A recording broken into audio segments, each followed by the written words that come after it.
Namo Buddhaya. Firstly, I made a mistake yesterday, used an incorrect word. In fact, I think I've used the same incorrect word so consistently for such a long time that it may not seem incorrect anymore, but it certainly is.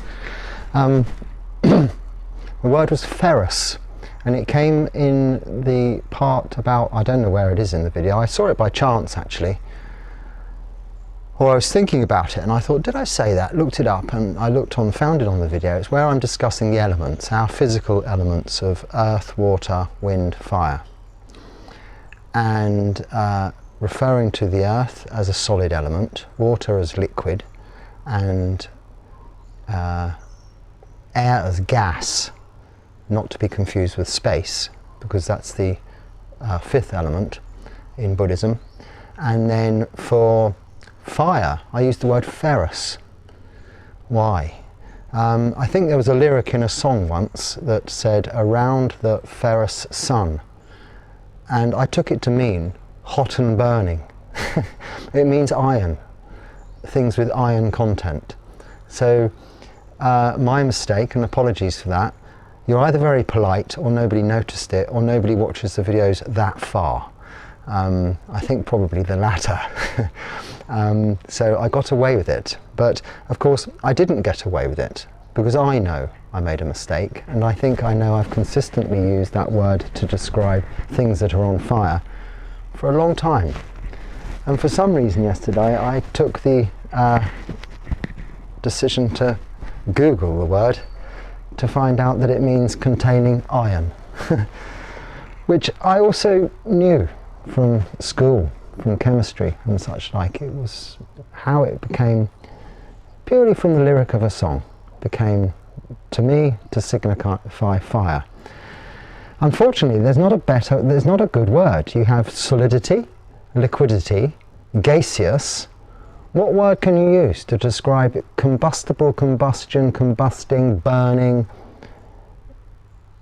Those words don't describe as well the concept of something on fire as well as the former three words, like solidity, liquidity, and gaseous states. So what is the state of fire? Which is an interesting concept in itself, the state of fire. A little bit like one way that we have been, we've heard it's described as in passing on or passing through one life into another, or rebirth. If you extinguish a flame, where has it gone? Has it gone? If this flame goes on to light another flame, is it the same flame?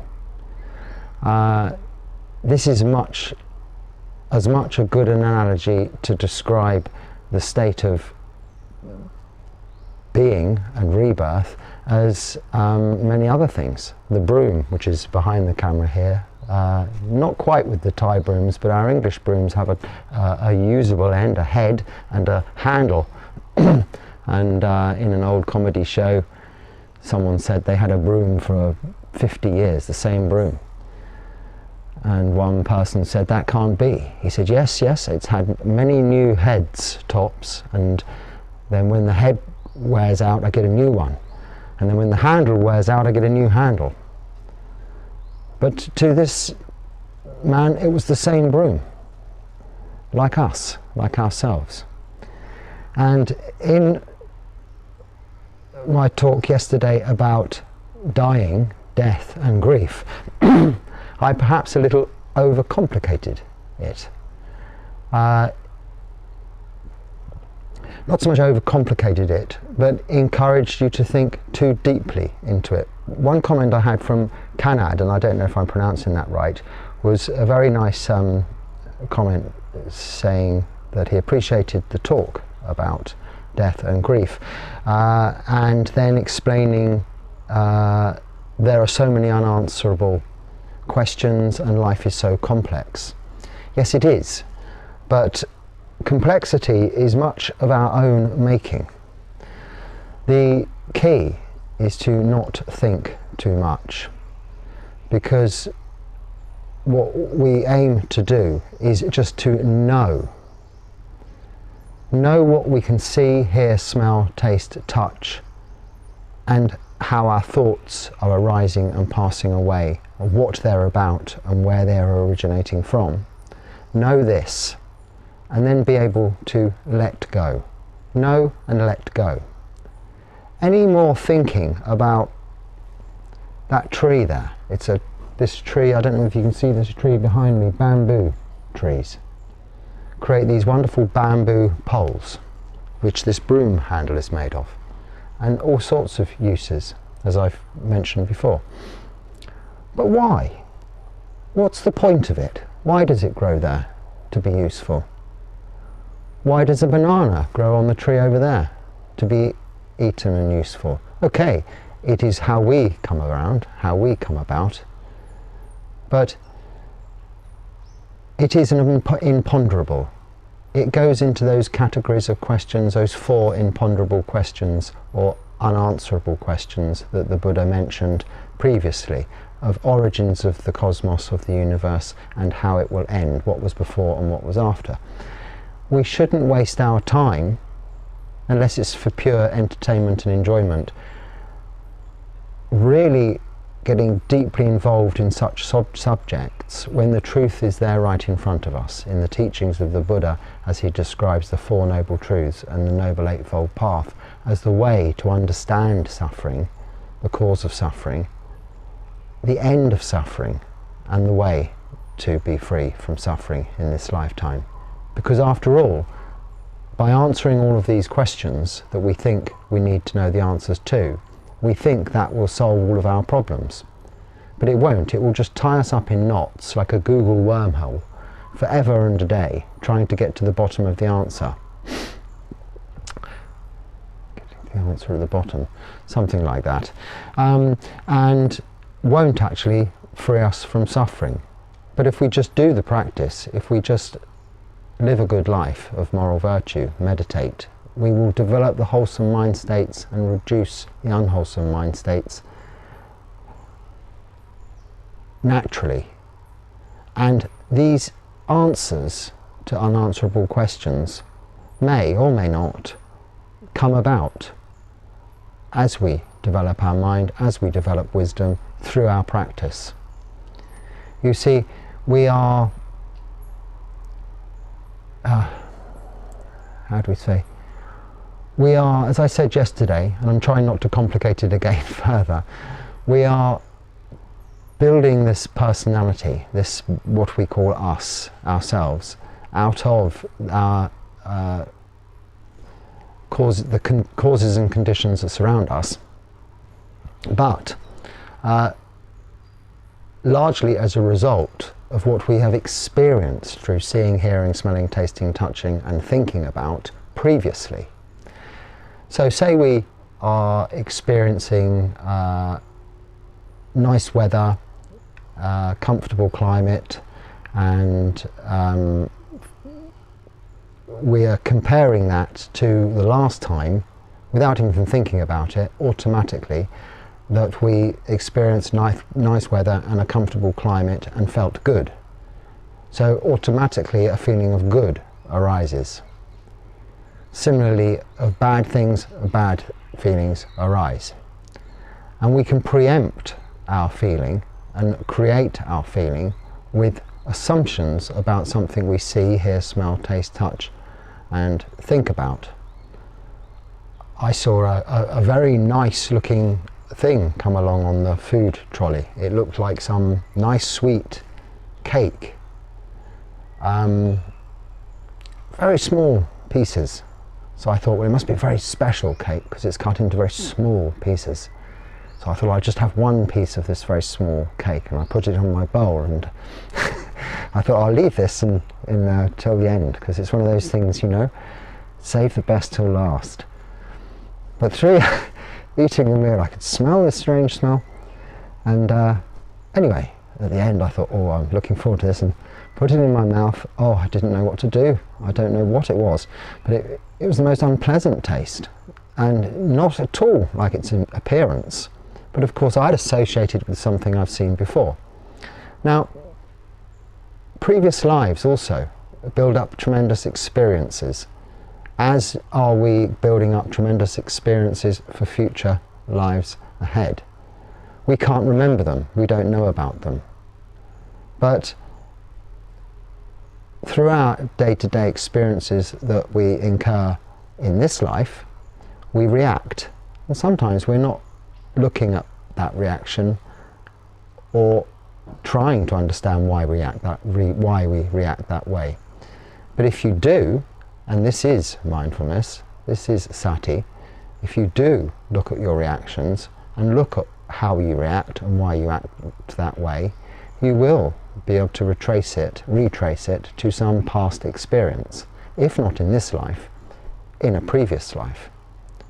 You won't remember that in a previous life. So if you draw a dead end, you can rather assume that you knew how to do this particular thing or get out of this particular situation because you must have experienced it before, because nobody's giving you instructions. So if you've ever been in that situation, oh, how did I do that? How did I know how to do that?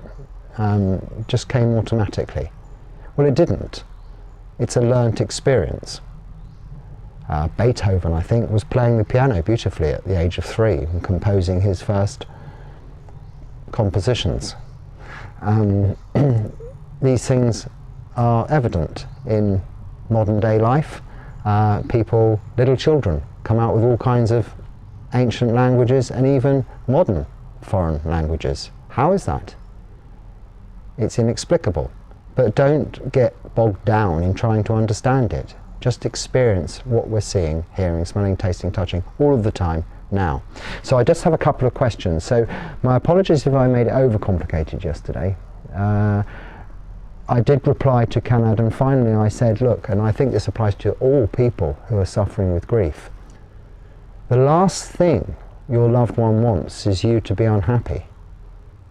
And the thing they would wish for most is for you now to be happy and get on and enjoy your life, enjoy the rest of your life with their memories and amidst the causes and conditions that created them and are creating you, and that you helped to them to enjoy their life and they had a positive impact on yours. So move on with that in mind, with that encouragement from them, because you know deep in your heart that is what they want for you to be happy, as much as you miss them. So, but thank you for your comment, Kanad. It's useful to get feedback. And sorry about the funny word I threw in. There we go. Oh, that's me. Sorry, I'm looking at the I've got the questions on here in case you wonder why I'm looking at the floor. Comments and questions that come up, so I thought I'd just cover a couple of these in these questions and answers. That's an answer. Oh, okay. Oh, this is quite a big one really to start with. I thought these were going to be quick ones. Great. Anyway, from Blue. Can practicing Mettā meditation help overcome sexual desire? So the day before, yesterday, we talked about how to overcome sexual desire. And actually I said, the result of the reduction in sexual desire is the increase in Mettā, loving kindness, not to be confused with lust, attraction at all. If Mettā is increasing lust, sexual desire, then you're not practicing Mettā correctly. Mettā practice, not as in the way I explain and practice Mettā so much, which I'll just come on to shortly, is generally the pattern is one starts with oneself. They kind of explain it like you're transmitting, exuding, radiating loving kindness outwards. I don't think of it that way. You may have seen previous videos where I describe it differently. I'll quickly describe it again. But this is how it's generally understood. You're exuding this loving kindness, this feeling, radiating it. You start with yourself, then your nearby people, maybe people in a group meditation or in a temple or just wherever you happen to be. Then in the local area, the village area, the town, the city, the country, the whole world, spreading it out like this. And you start with then your nearest and dearest, your closest, your loved ones. And then to people that you're a little indifferent about, neutral, you feel no way either this way or that way. And then the people you don't like, who may have caused you offence, who have hurt you, who have damaged you, who you just don't like the look of, perhaps. You just don't like them. Someone you feel you hate. I don't think you do. Hate's a strong word. But we can say, oh, I hate that man, or I hate that lady. We've said that before, all of us. We might retract it. No, I don't mean that. But it is a word, kind of like love. They say they're the same thing. They're strong emotions. What are emotions? They're just symptoms of underlying reactions, emotional feelings. So you're radiating this metta, loving kindness, towards those people also. And all beings, not just humans. So it really shouldn't have anything to do with sexual desire. So in answer to your question, can it help overcome sexual desire? I wouldn't say it does, no. I'd say it has nothing to do with it. The practice that we use in meditation to overcome sexual desire is a Asuba practice, where you contemplate the unattractiveness of the body. Like I mentioned in that video, I think briefly, but too briefly perhaps, considering what the video was about, we go through the body, 32 parts of the body. In our chanting, we have a chant where we describe from the outward obvious signs of hair of the head, hair of the body, nails, teeth and skin. Skin, a bag full of guts and organs and sinews and juices and liquids and excrement and urine and blood and pus and all kinds of horrible things. We imagine this is what we are as a physical body. That we can take the idea of a beautiful lady and add 10 years, add another 10, 20, 30. Think of her in her 80s. And there's nothing wrong with this beautiful lady in her 80s, but your idea in your younger years is not of lust towards that type of person. You're thinking more along the lines of your ideal look, whatever that may be. It may be someone older, I don't know. But think the opposite. It's really just looking realistically at what we see, which is the hair of the head, hair of the body, nails, teeth and skin. And like I said, if you see nails on the floor or hair on your dinner plate, it's not going to be attractive. It's going to be off-putting. Off-putting qualities. This is called a Asuba practice. And as monks, we take that quite seriously because we concentrate very much on reducing sexual desire, and Asuba practices are continual throughout our day. We're looking at all beings as skeletons and walking bags of skin. Not, oh, isn't this person beautiful? Don't they have nice clothes? Yeah, they speak nicely, they've got a nice voice. All of these things. We don't see it this way. We take it and break it down into its elements. However, having said that, if you are reducing sexual desire through your practice, by that practice, or just by shielding your sense doors from fuel to that fire, through obvious visual, audio, stimulation of any kind, by reducing that sexual desire in that way, you will find that very naturally your true metta practice, your metta, will increase, because it isn't fogged, it isn't clouded by lust. It is pure loving kindness, as in, this is another being. I've even found myself, having no humans, I have a few monks, but we don't speak because we have no common language, apart from the Pali, which is just when we're talking, we're chanting. Even finding that I have metta to some quite unattractive animals in this forest, in this jungle. It is in fact a jungle, really. And I'm thinking, I really love this little creature. It's it's having such a hard time trying to do what it's doing, and I want to help it, but I don't want to interfere. And I have this metta, and then I look at it and I think, well, it's such a terrible looking thing. How do I have this feeling, a deep feeling of metta towards it? It's because it's just another being, as is a fly. I was talking to a fly yesterday in the washroom here. In the night, I was down there, and it was stuck in the room, in this washroom, little concrete box thing. And it was buzzing and buzzing and bouncing and bouncing, and I was saying, look, little chap, why don't you just fly around outside in the jungle? And I've never had affection for a fly before. But this is what this reduction in lust and this practice can do. It builds metta up naturally. Now, my practice of metta is this, not really this radiating, listing thing.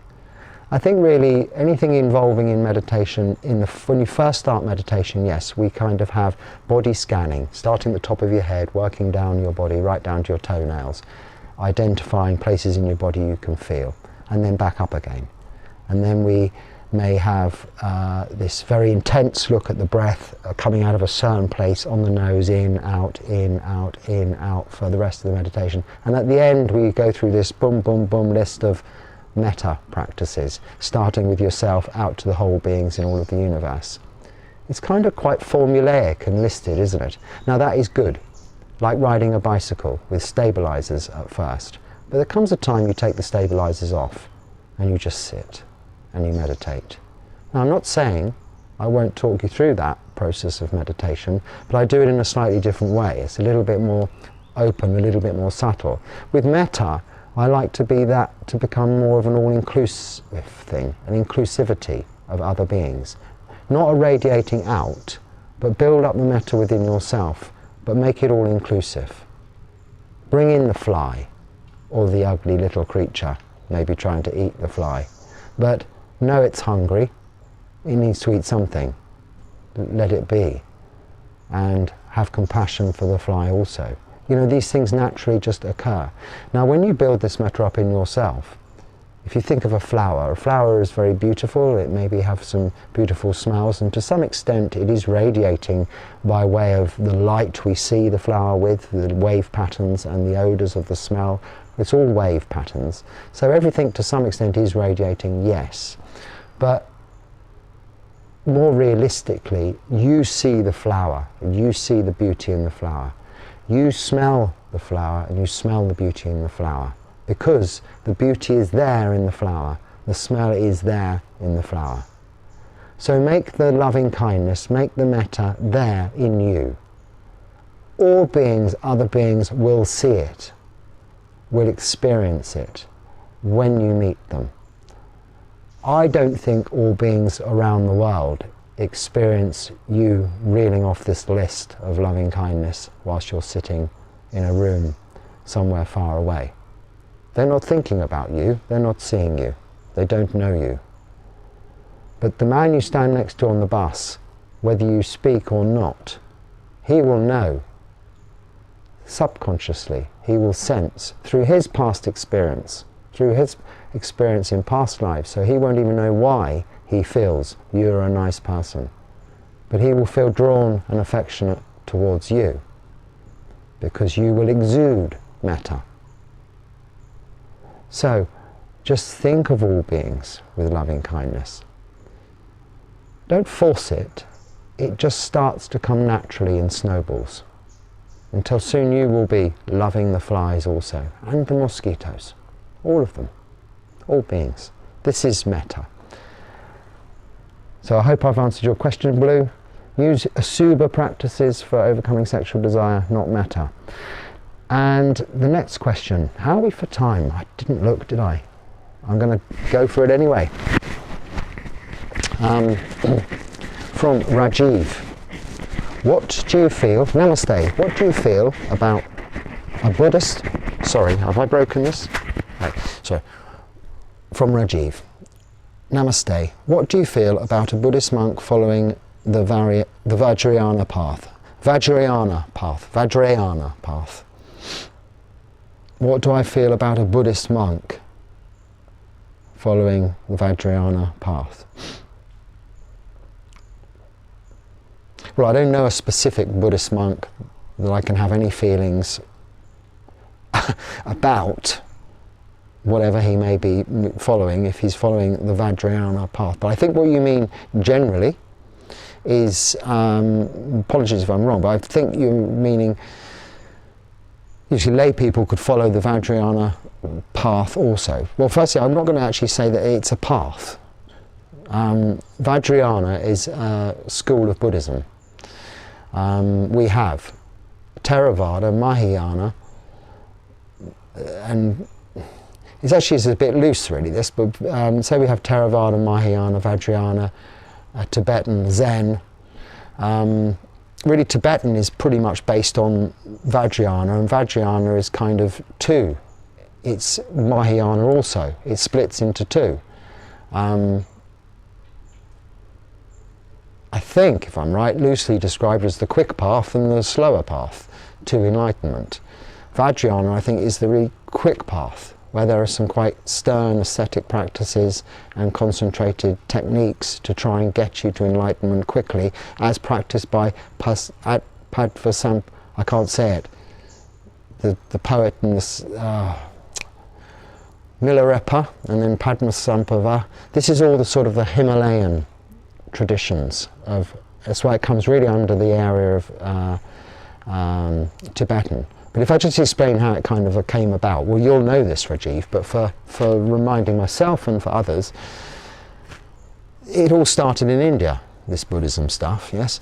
And the Buddha said, you go out after his death, you go out north, south, east, west, and not spread the Dharma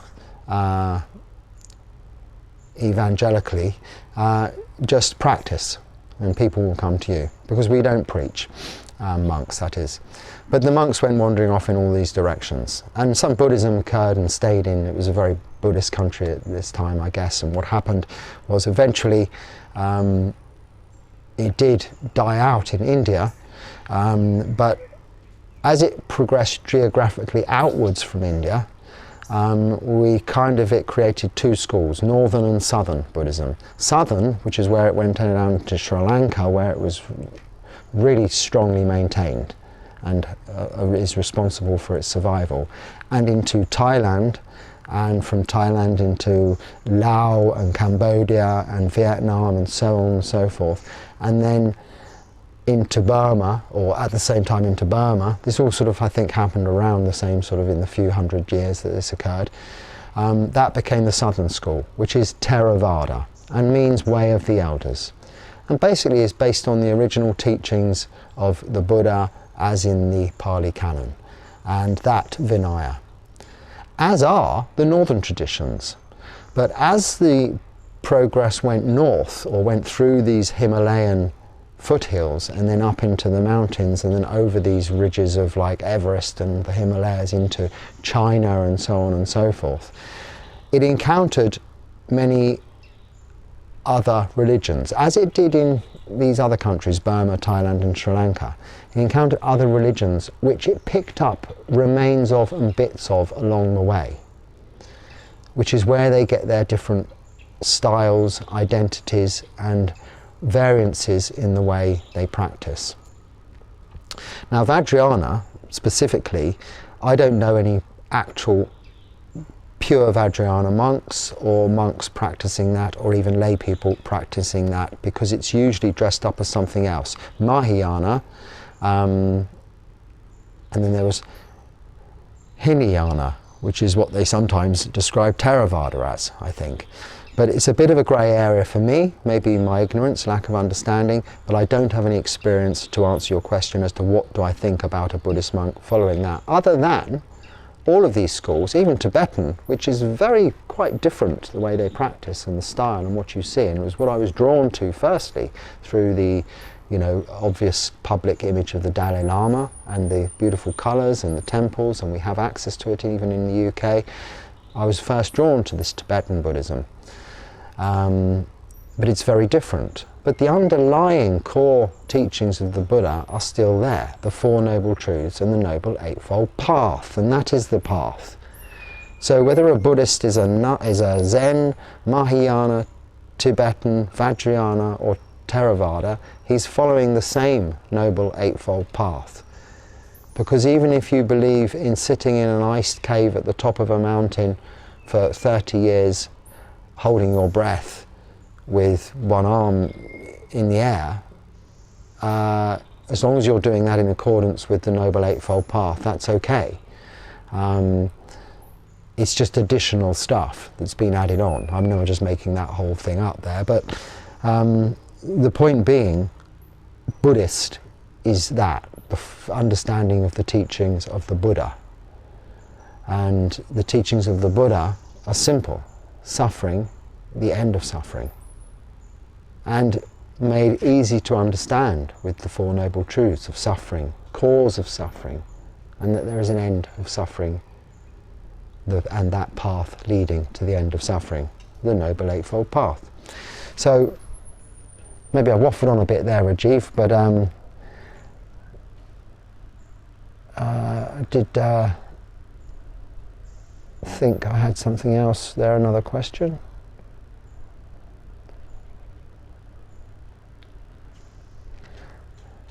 I mean, I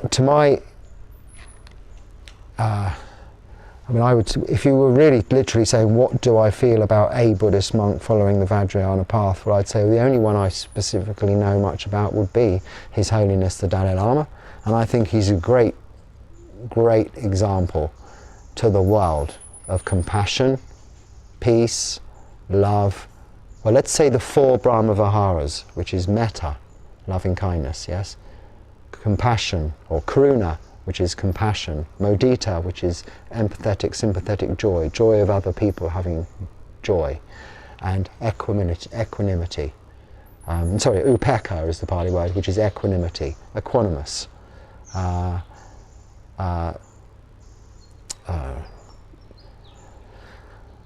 Not overreacting without thinking. It's not caring. Equanimity, equanimous is stability in your reaction. So I would say he's the finest example, a living example, one of the finest living examples of that in the public eye. So he's not specifically practicing Vajrayana, but it is a kind. Let me know if I'm wrong. It is a part of that system. It is a part of that tradition of the northern schools of Buddhism. And I'm a little ignorant because I've come from a training and a background and are fully immersed in the southern schools of Buddhism, which is Theravada. And it's my choice because it is seemingly the most simple and the closest to the actual teachings of the Buddha and how his immediate disciples and monks would have lived, even the same clothes. So that ends the questions and my little chit-chat for today. Chit-chat is something Buddhist monks don't do. Sampalampalampalabala, it's called. Can't remember that word either. Idle gossip. No, we're talking about partly about life with death and grief, Buddhist practice, and how we practice to become better people. And there's nothing trivial about that. If you've listened to the end, thank you, and keep watching. So I wish you all the very best in your practice. May it be fruitful, and ultimately may it lead you towards, I say towards, yes, at least towards Nibbana. Namo Buddhaya.